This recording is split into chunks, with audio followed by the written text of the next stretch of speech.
ناظرین، آج بات کریں گے ایک مشہور انسان کی، اور عجیب بات یہ ہے کہ مشہور تو بہت سارے لوگ ہو جاتے ہیں مگر ان کی وجہ شہرت ان کی ذلت ہوتی ہے۔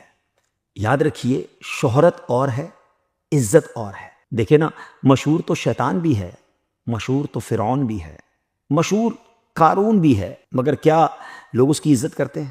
نہیں نا۔ اللہ والے بھی مشہور ہیں مگر آج ان کی دلوں میں تعظیم ہے۔ ایسے ہی ایک بدبخت کی آج بات کرنی ہے جو مشہور تو بڑا ہے مگر اس کی شہرت اس کی ذلت کی وجہ سے ہے۔ میری مراد آج یزید کے بارے میں جانیں گے۔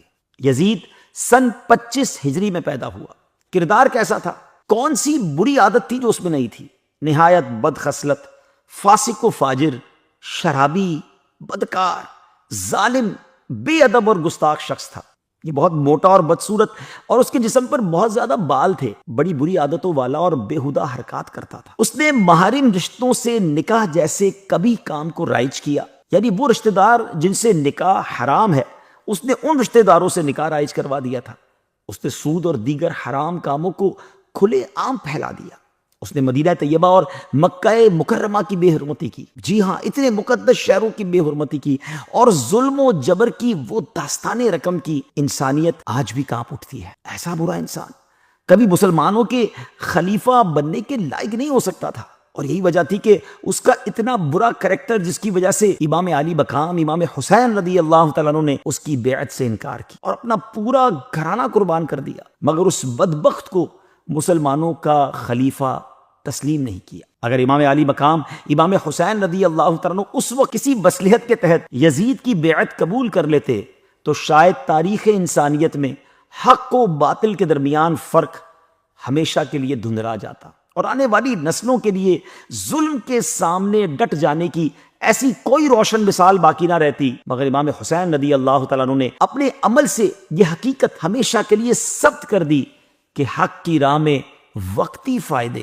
اور ظاہری طاقت کی کوئی حیثیت نہیں ہوتی۔ آپ رضی اللہ تعالیٰ عنہ نے اپنے اہل بیت اور جان نثار ساتھیوں کی قربانی دے کر قیامت تک آنے والے اہل حق کو یہ میسج دیا، یہ پیغام دیا کہ سچائی کے مقابلے میں باطل خواہ کتنا ہی طاقتور کیوں نہ ہو، وہ حق والوں کے عزم و حوصلے کو جھکا نہیں سکتا۔ آپ رضی اللہ تعالیٰ کی عظیم قربانی آج بھی ہر دل میں جرت، استقامت اور حق پر ڈٹ جانے کی شمع کو روشن کرتی ہے، اور انشاءاللہ قیامت تک کرتی رہے گی۔ آپ جاننا چاہیں گے اس بدبخت کا، اس یزید کا انجام کیا ہوا؟ یزید قاتل اہل بیت، اس کا انجام بہت ہی برا اور عبرتناک ہوا۔ یہ اپنی موت سے پہلے ایک بہت ہی خطرناک اور اذیت ناک بیماری میں مبتلا ہو گیا تھا۔ پیٹ کے درد اور انٹسٹائن کے زخموں کی وجہ سے یہ ایسے تڑپتا تھا جیسے مچھلی پانی کے بغیر تڑپتی ہے۔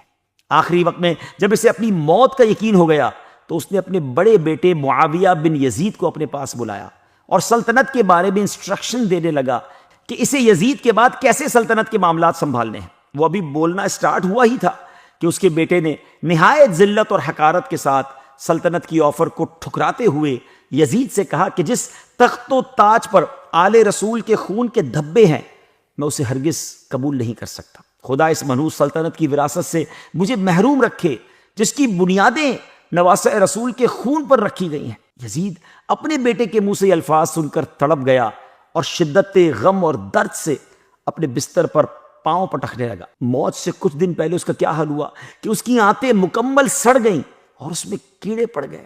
تکلیف کی شدت سے یہ خنزیر، جی ہاں سور یعنی پگ کی طرح چیخا کرتا تھا۔ پانی کا قطرہ حلق سے نیچے اترنے کے بعد اسے سوئی کی طرح چبھنے لگتا تھا۔ یزید پر عجیب قسم کا اللہ کا قہر نازل ہوا تھا۔ یہ پانی کے بغیر بھی تڑپتا تھا اور پانی پی کر بھی چیختا تھا۔ کسی صورت اسے چین اور سکون نہیں مل رہا تھا۔ بالآخر اس درد کی شدت سے تڑپ تڑپ کر اس کی جان نکلی، اور مرنے کے بعد اس کی لاش میں سے اتنی گندی بو آ رہی تھی کہ اس کے قریب جانا بھی مشکل ہو رہا تھا۔ ہسٹری کی کتابوں سے پتہ چلتا ہے ناظرین کہ بنو عباس کے زمانے میں جب یزید کی قبر کھودی گئی تو اس کی ہڈیاں جل کر کالی ہو گئی تھی۔ یہ انجام ہوا اس بدبخت کا جس نے دنیاوی حکومت کی خاطر آل رسول پر ظلم و ستم کے وہ پہاڑ توڑے جنہیں رہتی دنیا تک بھلایا نہیں جا سکتا۔